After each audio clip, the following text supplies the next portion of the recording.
발기부전이란 것은 성관계 불충분한 발기력을 지칭합니다. 그래서 이제 발기불능하고는 굉장히 차이가 있어요. 많은 분들이 발기가 전혀 안 되는 것이 발기부전이 아니냐라고 혼동하시는 경우가 많은데요. 발기불능은 말 그대로 어떠한 자극에도 발기가 되지 않는 것입니다. 하지만 발기부전은 성관계 불충분한 발기력을 지칭합니다. 그렇기 때문에 뭐 새벽 발기가 된다던가 자유할 때 괜찮았다던가 하더라도 실제 성행위에 있어서 삽입선교를 할 때 발기가 되지 않는다면은 그것을 발기부전으로 보는 것이 맞다고 생각합니다.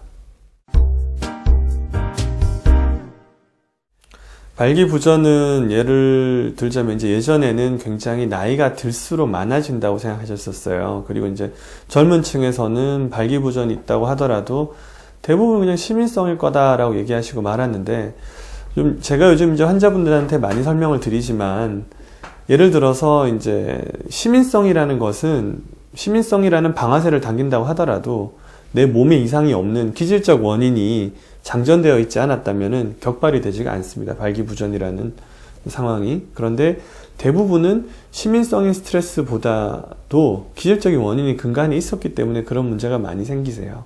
그래서 20, 30대 발기부전 환자들이 예전에 비해서보다 폭발적으로 늘었습니다. 실제로 뭐 아이 갖기가 어려울 정도까지 이제 발기부전이 생기시는 경우가 많은데요. 그런 경우에 그냥 단순히 시민성이라고 생각하시고 진료를 받으시고 그냥 약 한두 번 복용하시고 말고 이런 것보다 근본적인 원인을 찾아서 교정을 하는 것이 환자분 본인과 배우자의 관계도 중요하지만 내가 문제가 없다는, 내가 성기능에 장애가 있다고 생각하면 그건 굉장한 심리적인 트라우마거든요. 그런 부분에 대한 좀 심도 있는 치료가 필요하다고 생각합니다. 이걸로 발기부전에 대한 기전의 원인 설명 좀 드리겠습니다. 얘가 발기를 담당하는 해면체입니다. 그리고 이쪽으로 혈액을 보내줘서 발기를 시키게 되는 이 펌프가 바로 음경동맥이라고 보시면 됩니다. 그리고 그 위에 있는 이 밸브가 음경정맥이라고 보시면 되는데요. 펌프에서 이렇게 피가 공급이 되어서 음경해면체가 충분히 단단해지면 그때 관계를 할 수 있는 정도의 이제 상태가 되고요. 그 상태로 관계가 끝나고 나면은 그 다음에 밸브에서 이렇게 피가 빠지게 되는 겁니다. 음경정맥에서. 그러므로 발기부전이라는 것은 어떤 상황이 됐든 이 음경동맥이나 정맥 아니면 이 둘 다의 원인에 문제가 있는 거라고 보시면 됩니다. 결국은 혈관 질환입니다. 그 예전에는 이 음경동맥에 거의 85%가 환자가 음경동맥의 질환이 있는 걸로 생각했고, 나머지 5%의 환자가 이제 음경정맥의 질환, 그리고 나머지 10%가 동맥, 정맥 같이 질환이 있는 걸로 생각했습니다. 하지만 최근에 대만에서 한 연구에 따르면은 90%의 환자에서 동맥 질환과 정맥 질환이 같이 컴바인이 되어 있습니다. 그렇기 때문에 그렇다는 얘기를 보면 우리나라에서도 아시안 인구에서는 약간 좀 서양과 다른 경향을 보이지 않나. 그렇기 때문에 동맥을 치료하는 뭐 바이에그라라던가 시알리스 같은 그런 약물들에는 더 이상 반응을 하지 않는 환자들도 늘고 있는 실정입니다.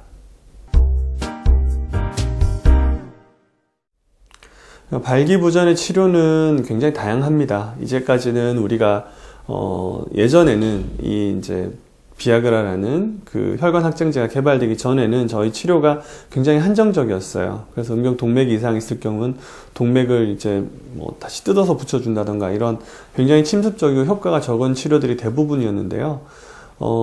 바이아그라라는 약이 이제 개발되고 난 이후에는, 실데나필이라는 이 약물이 개발되고 난 이후에는 현재로서는 굉장히 다양한 치료법들이 개발되어져 있다고 생각을 하게 될 수 있습니다. 그러나 이 약물적인 치료에도 반응을 하지 않는 경우가 굉장히 많습니다. 그런 분들 같은 경우에는 약을 복용하고 안 되니까 내가 더 이상 치료 방법이 없는가라고 생각하시게 되는데요. 그거는 절대 그렇지 않습니다. 약물이 듣지 않게 되는 원인이 분명히 있을 수 있습니다. 뭐 정맥 누출성이라던가 이런 부분에 대해서 단순히 약만 복용하시고 끝날 게 아니라 내가 정말 문제가 있나 확인을 하실 필요가 있습니다. 또 최근에는 발기부전의 궁극적인 치료로 개발되어지는 이 음경 임플란트 치료가 굉장히 도움이 됩니다. 임플란트는 쉽게 생각하셔서 지금 이 기구가 굉장히 많고 복잡해 보이시겠지만은 아주 단순하게 생각하셔서 치아 임플란트와 거의 차이가 없다고 보시면 됩니다. 치아 임플란트 마찬가지로 제가 식립을 받은 거에 대해서는 타인이 제가 말하지 않는 이상 알기가 어렵습니다. 자연스럽다는 장점이 있고요. 많이들 얘기하시는 것처럼 치아 임플란트가 있다고 해서 씹고 뜯고 맛보고 즐기고 이런 4가지에 전혀 지장을 안 받는 것처럼 이 음경 임플란트 또한 전혀 다른 부분에는 지장을 주지 않습니다. 성적인 즐거움이라던가 아니면은 사정이라던가 음경의 감각, 이 모든 것은 소변 보는 것, 이 모든 것은 지장을 주지 않고요. 오로지 하나, 환자분의 발기력만을 도와드리게 됩니다.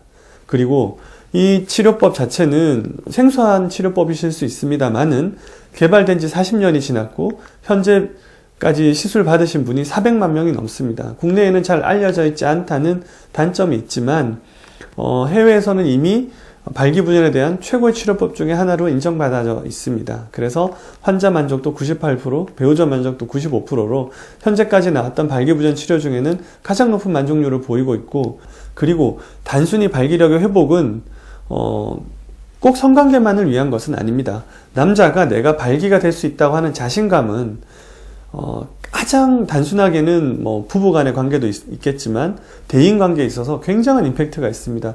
스스로의 그 생식기에 대한 자신감은 단순히 그 관계를 할 수 있다는 대한 자신감이 아닙니다.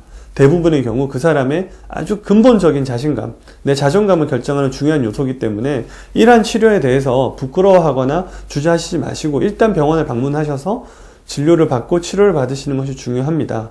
아울러서 이러한 치료들은 치료법에 대한 이거는 최근에 나와서 아무도 모르는 치료라던가 입증이 안 돼 있다던가 이런 게 전혀 아닙니다. 이 치료는 이러한 환자에게 이렇게 해야 됩니다 라고 정해져 있습니다. 그러한 부분에 대해서 정확한 수련을 받은 비뇨기과 전문의들을 찾아가셔서 진료를 받으시는 것이 중요합니다.